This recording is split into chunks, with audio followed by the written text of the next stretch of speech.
अयोध्या से रुख कर लेते हैं बिहार का। जी हाँ, यहाँ से बड़ी खबर आ रही है। उत्तर बिहार के लिए एक मानसून काल की तरह सामने आ रहा है। बिहार के उत्तरी भाग में बारिश का कहर देखने को मिल रहा है। बिहार के कई जिलों में बाढ़ का खतरा है।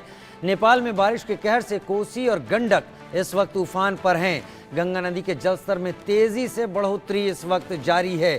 तो ये मानसून बिहार के लिए काल की तरह सामने आया है।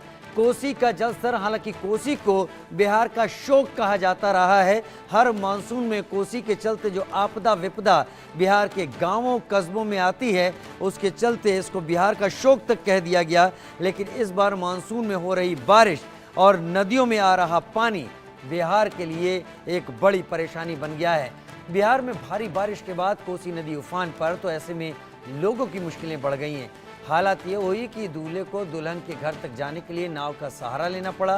दरअसल कोसी नदी में आई बाढ़ के कारण गाड़ियों की लंबी कतार की जगह शादी के लिए दूल्हे को चिलचिलाती धूप में नाव पर चढ़कर जाना पड़ रहा है। ये नज़ारा मधुबनी जिले के मधेपुर प्रखंड का है, जहां इन दिनों कोसी नदी उफान पर है। निकाह करने के लिए इस दूल्हे को यानी मोहम्मद एहसान की शादी थी। बारात सोमवार को दुल्हन के घर जाने के लिए नाव पर सवार होकर निकली। सर पर सेहरा सजाए दूल्हे के पिता कमालुद्दीन अपने बेटे की शादी को लेकर खुश थे, लेकिन चेहरे पर बाढ़ के कारण परेशानी नजर आ रही थी। कमालुद्दीन ने कहा कि बेटे की शादी की तारीख 1 महीने पहले फिक्स की गई थी। इस बीच कोसी में बाढ़ आ गई, जिसके कारण बारात जाने के लिए एक निजी नाव को भाड़े पर लेना पड़ा।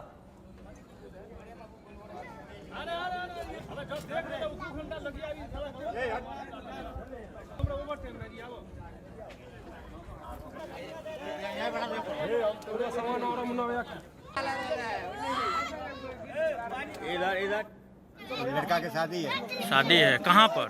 बरहारा, परवलपुर से बारात जा रहे हैं। परवलपुर से बारात किनके यहाँ बारात जा रहे हैं? बशीर के यहाँ। कितना बाराती हैं आप लोग?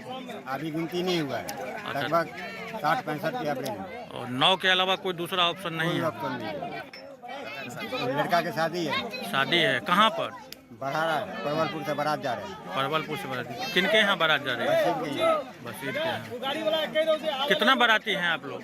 अभी गिनती नहीं हुआ है, लगभग 60-65 की एवरेज है। और नाव के अलावा कोई दूसरा ऑप्शन नहीं कोई है? ऑप्शन नहीं है। तो ये शादी यहाँ पर हो रही है। हालात बिहार में बड़े परेशानी वाले हैं।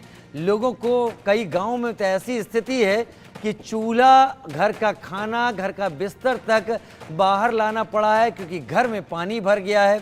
इधर ये परिवार शादी के लिए तैयार है, तो इस परिवार को शादी के लिए जाने के लिए, बारात ले जाने के लिए रास्ता ही नहीं मिल रहा। अब एक नाव पर इतनी भीड़ यहाँ पर चढ़ी हुई है और ये नाव शादी करने के लिए दूसरे कस्बे को निकल गई।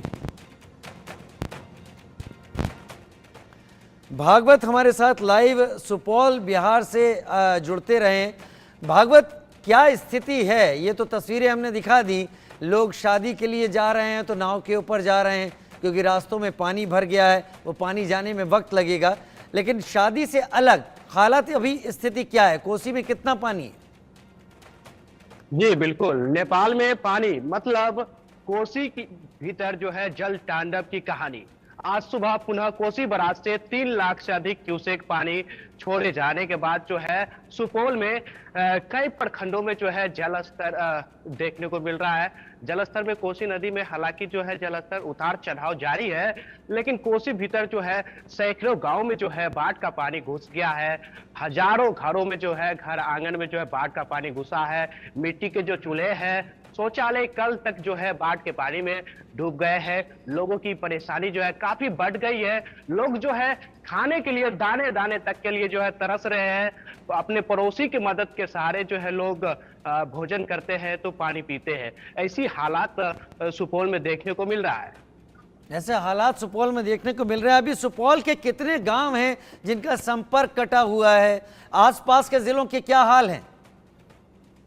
जी बिल्कुल, सुपौल में जो है निर्मली प्रखंड सरायगढ़, भपटियाई सरायगढ़, किशनपुर, बसंतपुर, सदर सुपौल, सबसे इन सभी प्रखंडों में सबसे प्रभावित इलाका जो है बरौना अंचल इलाके की है। यहाँ की ऐसी स्थिति ऐसी है कि लोग जो है जल में जो है रहने पर मजबूर है, खुले आसमान में ऊंचे स्थान की ओर जो है पलायन करते दिखे हैं। लोगों की काफी जो है मुश्किलें जो है इन एरिया में जो है बढ़ गई है।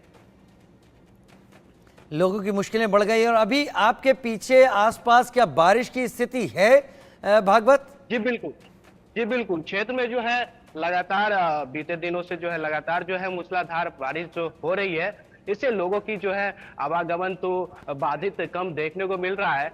लोग काफी परेशान है। साथ ही जो बाजार की मार्केट की जो परिचालन था वो भी जो है अब धीमी गति में देखने को मिल रहा है। चलिए भागवत, बने बारिश भी रहिए आप लगातार हमारे हो रही साथ। है। मैं अभिषेक का रुख कर लेता हूं जो उत्तर प्रदेश लखनऊ राजधानी से मेरे साथ जुड़ गए हैं। अभिषेक, उत्तर प्रदेश में लखनऊ की जो तुलना की जाए बाकी शहरों से तो कहीं बेहतर है स्थिति जहां तक बाढ़ का या पानी की बात है, लेकिन लखनऊ के जो बाहरी गांव के इलाके हैं या वो इलाके जो उन्नाव या कानपुर या दूसरे शहरों की तरफ हैं जहां से गंगा निकल रही है, वहां पर क्या स्थिति है? ओवरऑल क्या हालात हैं उत्तर प्रदेश में? देखिए, लखनऊ की बात की जाए या इन सारे इलाकों की बात की जाए तो पूरी तरह मैदानी ऊंचे इलाके हैं। लेकिन उत्तर प्रदेश के कुछ इलाके जिसे हम आम भाषा में तराई बेल्ट कहते हैं, जहां पर अक्सर पानी भर जाता है, पानी के भराव की सिचुएशन होती है, और वो इलाके जो खासतौर पर नेपाल से सटे हुए हैं, चाहे वो पीलीभीत की बात की जाए, बहराइच की बात की जाए, गोंडा की बात की जाए, ये वो इलाके हैं जो सीधे तौर पर बाढ़ बारिश का असर बहुत करीब से देखते हैं हर साल। और सबसे बड़ी बात ये राजीव कि नेपाल से छोड़े जाने वाले पानी की परेशानी ये हर साल न सिर्फ झेलते हैं बल्कि सही शब्दों में कहा जाए तो उसे भुगतते हैं। पीलीभीत में इसी तरह जल भराव हो गया, आज मुख्यमंत्री खुद जा रहे हैं जायजा लेने। बहराइच में इस तरह की स्थिति है। नेपाल और इंडिया बॉर्डर को कनेक्ट करने वाले कई सारे बॉर्डर्स में से एक नानपारा एक इलाका है जो बहराइच से सटा हुआ है। वहां हर साल बनने वाला गोपिया बैराज इसी पानी की चपेट में आके पूरी तरह निस्तो नाबूद हो जाता है। हर साल उसे बनाया जाता है, हर साल बह जाता है वो। आसपास के गांव और इलाके पूरी तरह जल भराव का शिकार होते हैं। लेकिन इस बार बेहतर बात यह है कि तेज बारिश का इंतजार नहीं किया जा रहा। मुख्यमंत्री योगी आदित्यनाथ ने शुरुआती दौर से ही ये प्रयास करना शुरू कर दिए हैं कि एनडीआरएफ और आरएफ की बाकायदा एक बड़ी बटालियन वहां मौजूद रहे, कैंप करती रहे, मोटर बोट्स की पर्याप्त मात्रा वहां पर रहे, और जिन गांवों को पहले ही रेड जोन घोषित किया गया है वहां पानी आने का इंतजार मत किया जाए, वहां से पहले ही इवैक्यूएट कर लिया जाए, क्योंकि लोग तो वहीं रहेंगे लेकिन पानी अपना रास्ता नहीं बदलेगा।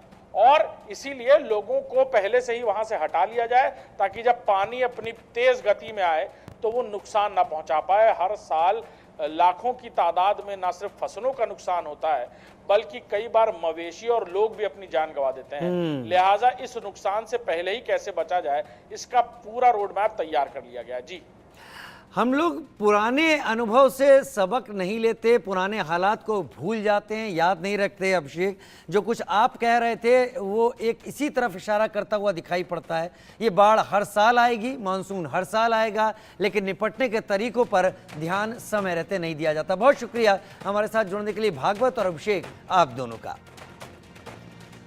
और अब देखिए बाढ़ बारिश से कैसे देश के कई इलाके बेहाल हैं। उत्तराखंड के खटिया में बारिश से आई बाढ़ के कारण कई इलाके पानी में डूब गए। ड्रोन तस्वीरों में देख सकते हैं पूरा इलाका पानी से घिर गया, जहां तक नजर जाए पानी ही पानी। लाखों लोग बाढ़ से प्रभावित हैं। इस बीच सीएम पुष्कर सिंह धामी ने कुमाऊं मंडल के टनकपुर, बनवसा और खटिया में बाढ़ प्रभावित इलाकों का हवाई सर्वे किया।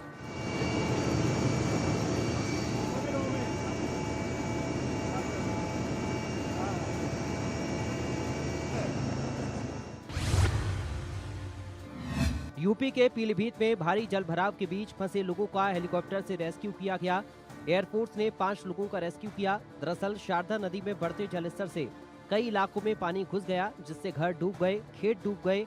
लोगों को भारी परेशानियों का सामना करना पड़ रहा है। नेपाल में भारी बारिश से बिहार में गंडक नदी में उफान जारी है।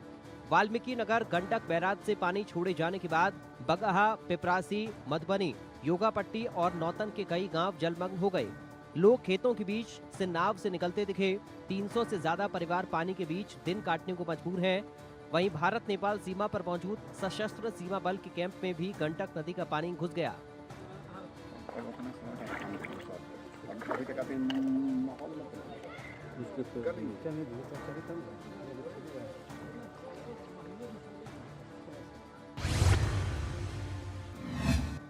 बिहार के कटिहार में भारी जलभराव के बीच लोग जान जोखिम में डालकर नदी पार करते दिखे। लोग लकड़ी के पुल के सहारे अपने वाहन इस पार से दूसरे पार ले जा रहे थे। तेज बारिश के कारण मुख्य सड़क से संपर्क पूरी तरह से टूट चुका है।